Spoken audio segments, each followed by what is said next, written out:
तो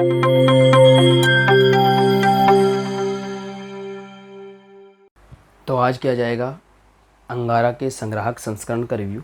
जी हाँ, ये संग्राहक संस्करण जो है वो तुलसी कॉमिक्स का है ओरिजिनली, और कॉमिक्स इंडिया ने इसको पब्लिश करा है।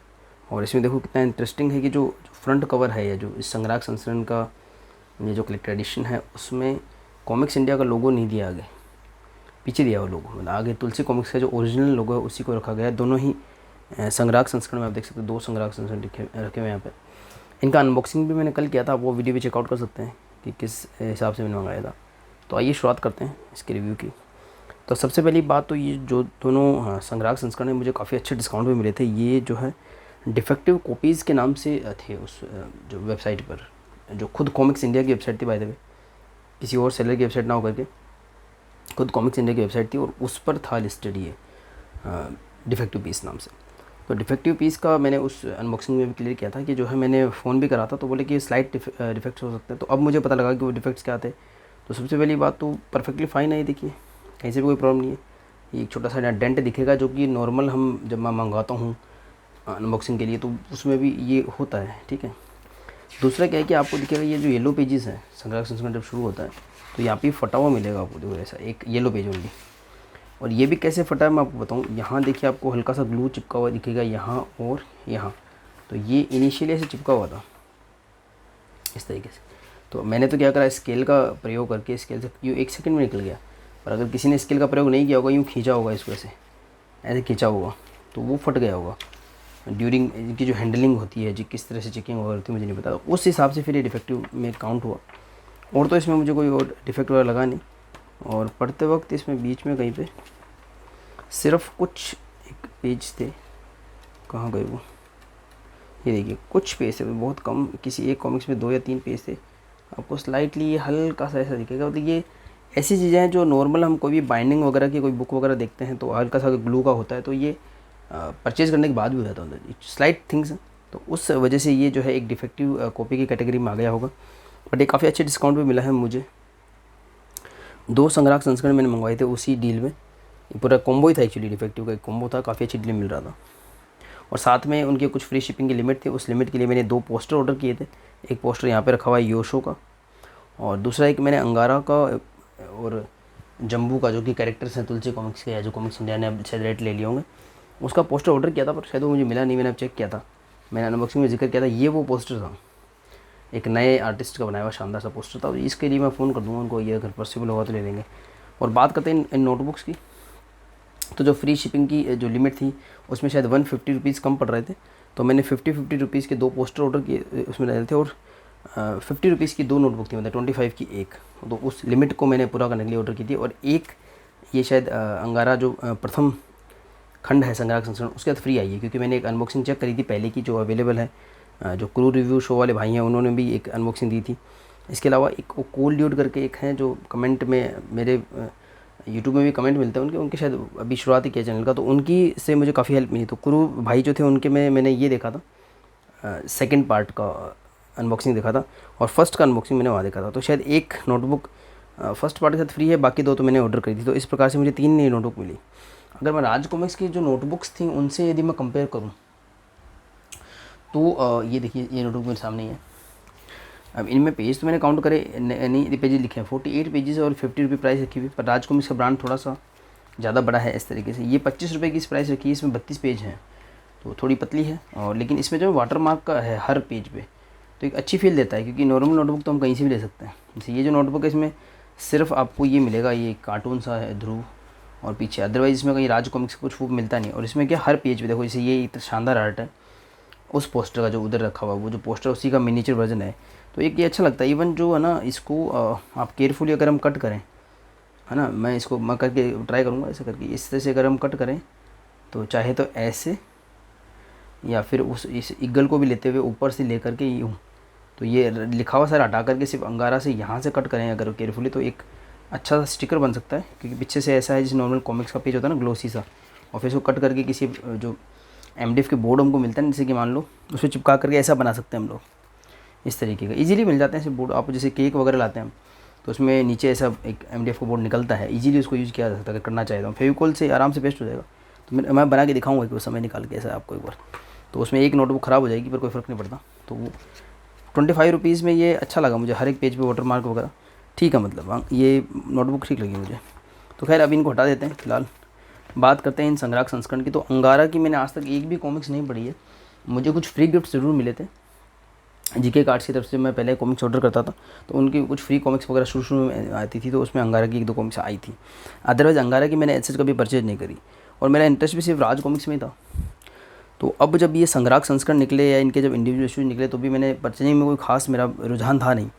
पर जब वो अच्छे डिस्काउंट में मिले तो मैंने कहा क्यों ना इसको ट्राई किया जाए। मतलब डिस्काउंट में ऐसा पड़ रहा था कि आप पेपर बैक लो, सेम उसी प्राइस में आपको संग्राहक संस्करण मिल रहा था, तो मैंने क्यों ना एक बार ट्राई कर लिया जाए, तो मैंने लिया इसको। तो सबसे बड़ी बात, इस अंगारा जो कैरेक्टर है इसका प्रथम खंड बाद में आया था और द्वितीय खंड उससे पहले आया था। इसका जो बुक मार्क है ना वो काफ़ी इंप्रेसिव मुझे लगा। देखिए अंगारा का जो प्रथम खंड है उसका बुक मार्क देखिए, उसमें साफ साफ लिखा हुआ मुद्रण तिथि, मतलब बुक मार्क देख के पता लगता है मुद्रण तिथि अप्रैल 2022, अभी चल रहा है जून 2022 चल रहा है, तो अभी का ही ये पब्लिश्ड है।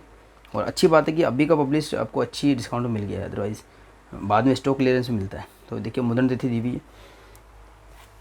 द्वितीय खंड जो है उसमें भी जो बुक मार्क है उसमें भी आपको मुद्रण तिथि मिलेगी। देखते कहाँ रखा हुआ बुक मार्क इसका।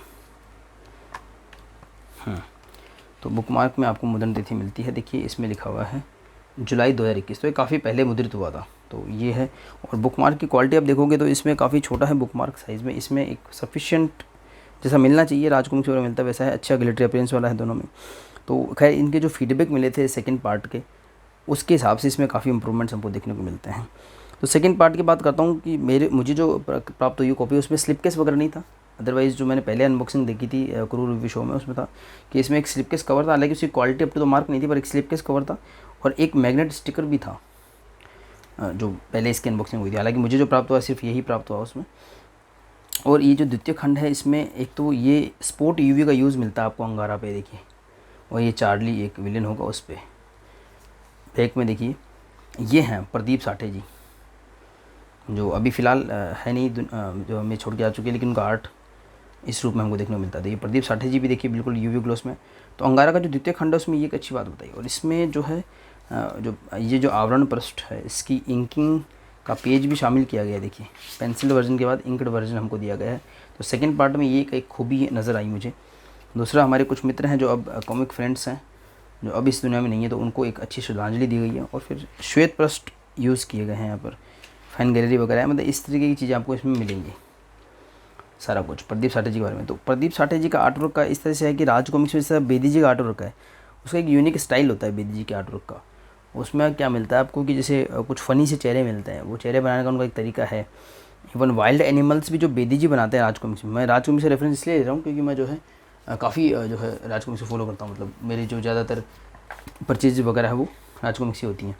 तो वो जो बनाते हैं ना एक उनका यूनिक स्टाइल होता है, वो उसी हिसाब से बनाते हैं। तो इसमें भी ऐसा ही लगा, प्रदीप साठे जी का भी स्टाइल बेदी जी जैसा थोड़ा थोड़ा लगा, मतलब इनका एक यूनिक स्टाइल है इनका भी, साठे जी का भी। तो ये जो क्रीचर्स वगैरह बनाते हैं देखिए, ये देखिए इनके चेहरे ऐसे लगे थे कि जब हम बाल उनको गुदगुदा देते हैं, मतलब इनको देख के आपको वो फियर नहीं लगेगा। हाँ ये जो है हिप्पोपोटामस है, राइनो है, मालूम बुल है, लायन है, जो है लियोपार्ड है या एलिफेंट्स हैं। तो ये जो भी है ना आपको बहुत ज़्यादा वो स्केरी नहीं लगेंगे।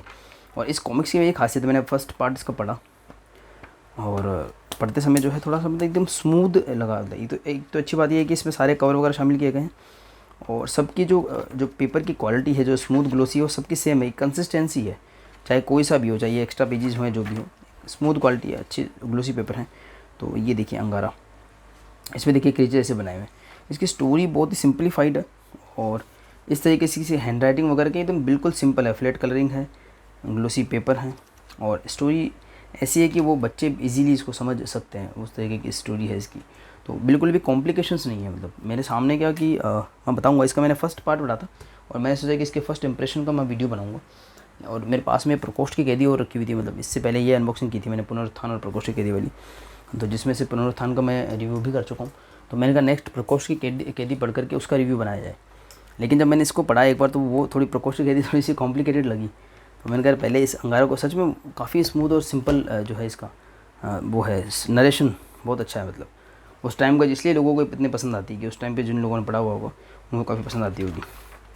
तो खैर इसकी स्टोरी लाइन अगर मैं समअप करूँ, सबको पता भी होगी कि किस तरीके से जो है अंगारा का ओरिजिन हुआ। कि एक द्वीप है, आइलैंड है वहाँ, उसका नाम अंगारा द्वीप, और वहाँ पर ये कुछ अमेरिकन सैनिक होते हैं, उस पर कब्जा करना चाहते हैं। जैसे कि आज भी अब तक वो प्रवृत्ति अमेरिका की हमको देखने को मिलती है। आप चाहे वर्ल्ड वार 2 से लेकर अब तक आ जाओ, तो एक प्रवृत्ति आपको ज़रूर देखने को मिलेगी कि भाई कहीं पे कब्जा कर लेना है, कहीं के रिसोर्सेज यूज़ कर लेने हैं, थोड़ा ऐसा डोमिनेट कर लेना है। और इस द्वीप पर जो है इस थोड़ा आश्चर्य दिखाया कि गोरिल्ला है जो कि बोल सकता है इंसानों की भाषा, और ये झाड़ियों में छुप करके बोल रहा होता, तो इनको नहीं पता होता कि वो कौन बोल रहा है।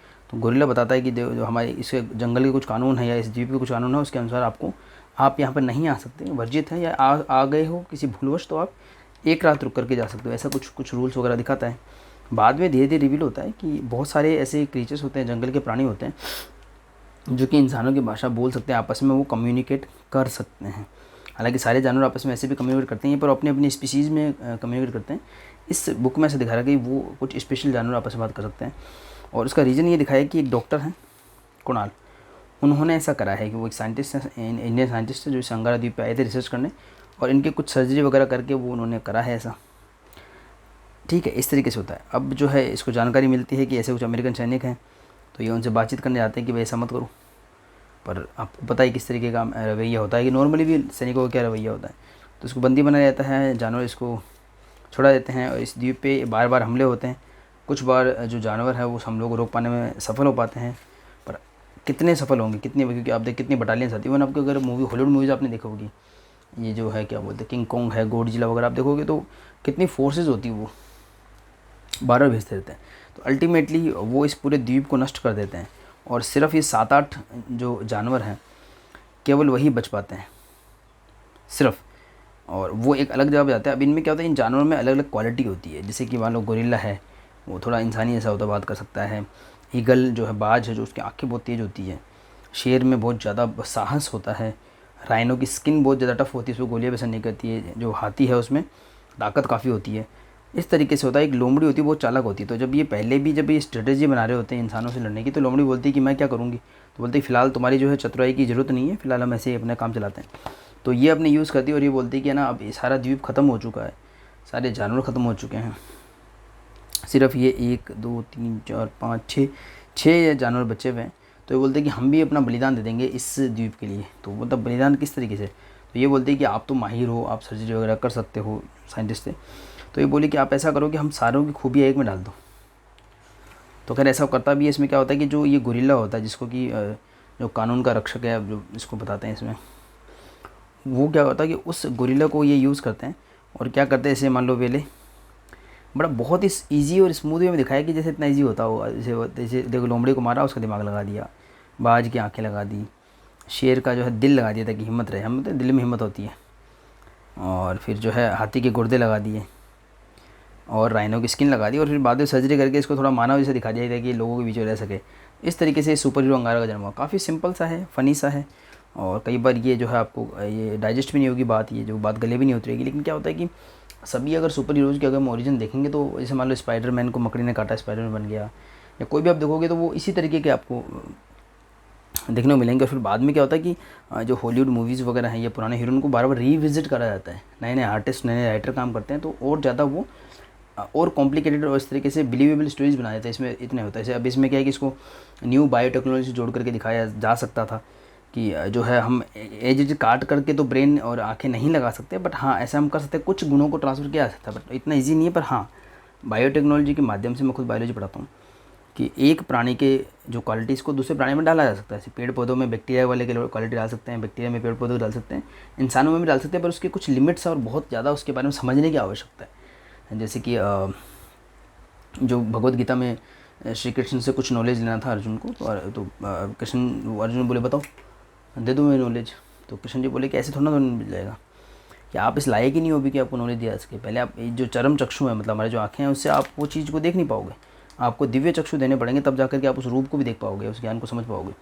तो ऐसी बात होती है कि अगर कोई मुझे बोले कि जिसको इंग्लिश नहीं आती, कि मुझे पूरी इंग्लिश समझा दो, तो पहले उसको ABCD एटलीस्ट कुछ तो आना चाहिए, तब हम उसको, या मैथमेटिक्स सीखनी है तो कुछ न्यूमेरिकल्स आने चाहिए। उसी प्रकार से जो है इसमें ये है कि इसको ओवर सिंप्लीफाइड दिखाया, इसको और कॉम्प्लिकेट बनाया जा सकता है कि आप पहले बायोटेक्नोलॉजी के अपने समझ वगैरह हो तो उस हिसाब से, पर वो तो फिर नया कोई रिबूट वगैरह हो तो उसमें, लेकिन मतलब ठीक है, एक स्टोरी है, मज़ा आ रहा है इसे पढ़ने में। सिंपल सिंपल सी इसमें स्टोरी है। प्रदीप साठे जी का आर्टवर्क है जो काफ़ी अच्छा लगा, स्मूथ लगा, और इसमें सारी कॉमिक्स कंटिन्यूशन में है। तो इन संग्राहक संस्करण को लेने का फ़ायदा ये भी हुआ कि आपको वेट नहीं करना पड़ता, कोई इशू मिसिंग नहीं होता, आप आगे चलते जाते हो। सभी कवर शामिल करे गए हैं और सेम टाइप का ग्लोसीनेस, स्मूथनेस से मज़ा आता है। इस पूरे में सिर्फ एक ही नया एक ऐड देखने को मिला जो कि कॉमिक्स इंडिया का है, कि नया टाइप का आर्टवर्क देखने को मिला, उदय लिखा हुआ है, कोई हीरो होगा। नेक्स्ट पार्ट है अंगारा की जंग। तो अभी अंगारा बंद हो गया, लेकिन उस द्वीप पे जो सारे एनिमल ख़त्म हो चुके थे और अब उसमें इंसानों को कब्जा हो गया था अमेरिकन सैनिक का। तो उसको फिर आगे ये अपनी स्ट्रेटेजी बनाता है। एक ये बड़ा गरुड़ सा होता है, इसका नाम जटायु है। ये जो है एक बार इसको ये जो फूड इसको उठा के ले जाता है, तो ये बोलता है इसमें रीजन में काफ़ी फ़नी दिखा रखे हैं। तो अंगारा बोलता है कि ठीक है भाई, आप अगर मेरे को काट पाए तो ठीक है, और यदि आप ऐसा नहीं कर पाए तो मेरी शर्त माननी पड़ेगी। पुराने ज़माने में ऐसी स्टोरी आती भी थी, बोला हाँ मानूंगा, तो बोला आप मेरा गुलाम बन के रहोगे। तो वो चोंच वगैरह मारता है तो इसकी खाल तो जो है राइनोसिरोस गेंडे की होती है, तो वो उसको भेद नहीं पाता, और फाइनली उसका गुलाम बन के बाद में फिर दोस्त बन जाता है। तो खैर ये जाते हैं, उस गिद्ध की हेल्प से ये उस बटालियन से लोहा लेता है। इस प्रकार से स्टोरी धीरे धीरे अपना पेस पकड़ती है और एक बार के लिए जो है सेटअप होती है। अंगारा जाकर जनरल वगैरह को भी समाप्त करता है, थोड़ा सा इस टाइप की है देखिए, और फिर उन सैनिकों को भी कब्जा कर लेता है। अंगारा का आतंक इससे दिखाया कि इसमें ना बैक स्टोरी भी आती रहती है, जिससे नई स्टोरी कॉमिक शुरू होती है। तो फिर बाद में ये और फिर बटालियन वगैरह आती है। तो अब उस द्वीप पे आ चुका है अंगारा, और वहाँ के जो सैनिक वगैरह उनको भी कंट्रोल कर चुका है। लेकिन धीरे धीरे क्या होता है, और बटालियन आती है, फिर और उनका सामना करना पड़ता है। इस तरीके से स्टोरी आगे से आगे बढ़ती जाती है।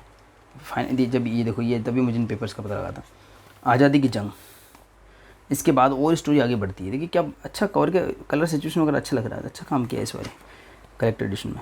तो ये प्रदीप साठे जी का ना स्मूथ आर्ट, मतलब कुछ ज़्यादा बल्कि नहीं बनाते, लेकिन हाँ एक आपको पहचान में आता है, ये बर्ड वगैरह बना रखा है। तो इस तरीके से जो है ये। और अब क्या होता है कि अब इतना तो सेटअप हो गया, हमारा हीरो सेट हो गया है, वो द्वीप सेट हो गया है, लेकिन वो एनिमल्स वगैरह तो ख़त्म हो चुके हैं। तो कहानी में नए कैरेक्टर्स कहाँ से ऐड होंगे, ये यहाँ से ऐड होना शुरू हो रहे हैं। तो आज़ादी की जंग शायद इसमें 4th कॉमिक से पीछे मेंशन है क्या कहीं पे, संग्राम कहीं ना कहीं, हाँ ये रहा। तो आज़ादी की जंग 4th कॉमिक्स है, इसमें टोटल 5 कॉमिक्स हैं इसके अंदर। वहाँ पे नए कैरेक्टर ऐड करने हैं इसमें। तो वो जो है ये बाज या जटायु जो है वो कहीं और जाता है और एनिमल्स का पता लगाता है जो पिंजरे में कैद होते हैं। डेफिनेटली हमको पता है जानवरों के साथ क्या होता है। तो स्टोरी बहुत अच्छे से वो मोड़ ले रही है कि धीरे धीरे कहाँ से किस किस तरीके के लोग आएंगे, नए एनिमल्स आएंगे, नए कैरेक्टर ऐड होंगे, तो स्टोरी और ज़्यादा स्ट्रॉन्ग हो जाएगी। धीरे धीरे एक मंकी सा दिख रहा है, तो इस तरीके से ये थोड़ा और एंडिज करता है अंगारा की स्टोरीज को। फिर आज़ादी की जंग का नेक्स्ट पार्ट मिलता है आपको। ये देखिए एक इसमें बॉडी बिल्डर सब, ये भी आगे एक महत्वपूर्ण पात्र बनेगा, और ऐसा करके फिर है अंगारा ही अंगारा। तो आगे ऐसे करके इसमें पूरा स्टोरी बिल्डअप रह रहा है, नए नए कैरेक्टर्स इसमें ऐड हो रहे हैं। तो इस तरीके से ये 5 कॉमिक्स का संग्राहक संस्करण है, प्रथम खंड। ये देखिए, और इसमें ना ये भी एक हुआ है, देखो जो इसको बाइंडिंग मतलब फट नहीं गई है, लेकिन जो है ऐसा हो जाता है, और इसको सेट भी कर देते हैं, पता नहीं ऐसा क्यों हो जाता है। देखो तो इसको अगर आप ये ऐसे देखोगे ना, तो ये आपको ऐसे खुला हुआ दिखेगा। तो ये मैं कई बार बता चुका हूँ, बाइंडिंग में क्या होता है कि यहाँ पे कपड़ा होता है, तो ये विद कपड़ा यहाँ से छूटा हुआ है, और वहाँ पे कपड़ा यहीं रह गया और छूटा हुआ है। इसको हालांकि अपन हाथ से ऐसे कर देंगे तो ये फिर से सेट भी हो जाएगा। ये पहले भी हुआ था कल परसों, फिर सेट हो गया था इसको। ये वो ना कि वो जो युगारम वगैरह में था कि भाई ये कॉर्नर से होल्ड रहती है कॉमिक्स और आई बनती है, जबकि उन्होंने फर्स्ट में अच्छा किया, मतलब इसका फीडबैक मिला ना उससे शायद। फर्स्ट में वैसा आई का कोई चक्कर नहीं है, सीधा ऐसी बाइंडिंग है, जैसा आपको मैंने अभी आपको बैटमैन वगैरह कॉमिक्स दिखाई थी, सीधी चिपकी बाइंडिंग। वो ज़्यादा अच्छा है कि कम से कम इतना सारा सपोर्ट रहता है कॉमिक्स को, वरना क्या होता है वो उस स्टाइल में सिर्फ कॉर्नर पे चिपकी रहती है, यहाँ से खुल जाती है। और फिर अपने इंडिया में जो अभी इतनी जितने भी संग्राहक संस्करण में देखे हैं, इतना ज़्यादा डेवलप नहीं हुए कि वो उसको होल्ड कर सकें। तो कुछ बातें मुझे इस संग्राहक संस्करण में अच्छी लगी, कुछ इस संग्राहक संस्करण में अच्छी लगी। द्वितीय खंड जो है वो पिछले साल का है, जुलाई 2021 में पब्लिश हुआ था, मैंने पढ़ा नहीं अभी तक। और इसमें कुछ कमियां थी, जिससे मैंने बताया कि छोटा बुक मार्क उसमें बड़ा कर दिया गया है। और जो है इसमें भी सेम उसी प्रकार से ये शुरू होता है अंगारा का द्वितीय खंड। इसमें एक कॉमिक ज़्यादा है, इसमें 6 कॉमिक शामिल है, उसमें 5 वाले का जो प्राइस है वो 600 रुपये रखा गया, इसका 750। तो उस हिसाब से जो है ये थोड़ा कॉस्टली है। सेकेंड वाला पार्ट, फर्स्ट वाला जो नया पब्लिश हुआ था वो सस्ता है। और इसका कारण से दिया रहा होगा, इसका जब प्राइस रखा गया तो स्लिप केस कवर है, मैग्नेट स्टिकर, उसको भी शामिल किया गया होगा, हालांकि मुझे डिस्काउंट में मिला है। इसमें ना ये यूवी ग्लोस वाला अच्छा लगा मुझे इसको बरकरार रखना चाहिए था।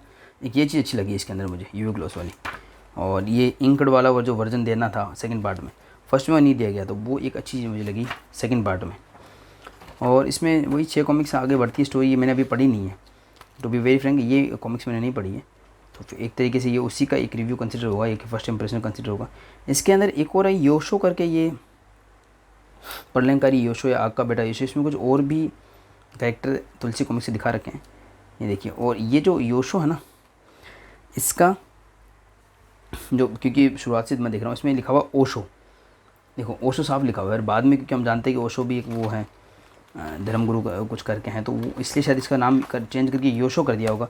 और ये इसी योशो का पोस्टर एक नया आर्टिस्ट था हमको देखने को मिलता है, जो कि मैंने ऑर्डर किया था। तो खैर ये एक मेरा फर्स्ट इंप्रेशन था अंगारा के प्रथम और द्वितीय खंड के बारे में। तो हाँ, ये जो आज कॉमिक से जो संग्राहक संस्करण आते हैं, मतलब लगभग उसी लेवल का है, लेकिन जो द्वितीय खंड था वो बिल्कुल भी मतलब जो वृत्तांत वगैरह के लेवल का नहीं था, पर काफ़ी मेहनत करके उन्होंने इसमें, देखो प्राइस भी मुझे कट लगा, बाइंडिंग बेटर लगी इसमें प्रथम खंड में, जो बाद में है बुक मार्क बेटर लगा, और जो है डिस्काउंट में मिला। तो और इसमें जो डिस्काउंट डिफेक्टिव पीस के हिसाब से नाम से मिला था, उसमें कोई बहुत ज़्यादा डिफेक्ट नहीं मिला है, लेकिन इतने ज़्यादा डिफेक्ट नहीं है कि भाई आप उसको एक्सेप्ट नहीं कर सकते, छोटा मोटा चलता है वो, तो वैसे लेने के बाद भी हो जाता है। और बाइंडिंग की अगर मैं क्वालिटी की बात बताऊँ, तो मेरी 3.5 साल की बच्ची है, तो कल क्या हुआ इसमें जानवर से देखे ना, तो रेबिट वगैरह, तो उसने ले लिया हाथ में कि मैं पढ़ूंगी, और फिर वो थोड़ा सा रफली डील करती है, तो उसे खींच के उसने पेज यूँ करके शुरू कर दिए, पूरा इसको भी पलटा और उसको भी पलटा, और इसकी बाइंडिंग सही सलामत है, तो मतलब इसको पढ़ा जा सकता है। देखो, तो फर्स्ट पार्ट का भी अच्छा लगा मुझे, सेकंड का भी डील में है तो अच्छा लगा, थोड़ा सा कॉस्टली लगा सेकंड वाला पार्ट, पर इसमें थोड़ा सा ये प्रदीप साठे जी का ये अच्छा सा एक यूवी ग्लोस वाला चित्र मिल जाता तो मज़ा आता है इसमें। तो अगर प्रदीप साठे जी इसके सुपरस्टार हैं, इस दोनों के, उन्होंने शायद तो जो तोसी पर भी कुछ काम कर रखा है, कुछ उनके कॉमिक्स जो मैंने तोसी का संग्रह संस्करण लिया था उसमें था, और वो कंटिन्यूशन की स्टोरी ज़्यादा बनाते थे, और उनका एक अलग ही फेस बनाने का तरीका होता था, जो जानवर वगैरह बनाने का, तो वो उससे एक अटैचमेंट होता था, मज़ा आता था। तो सेकंड खंड को मैं पढ़ के लाऊंगा इसकी मैं वीडियो। आई होप कि आपको ये मेरा जो फर्स्ट इम्प्रेशन का, ये जो फर्स्ट पार्ट का मेरा ये रिव्यू पसंद आया होगा। मिलते हैं किसी और वीडियो में। अंत तक बने रहने के लिए सभी का धन्यवाद।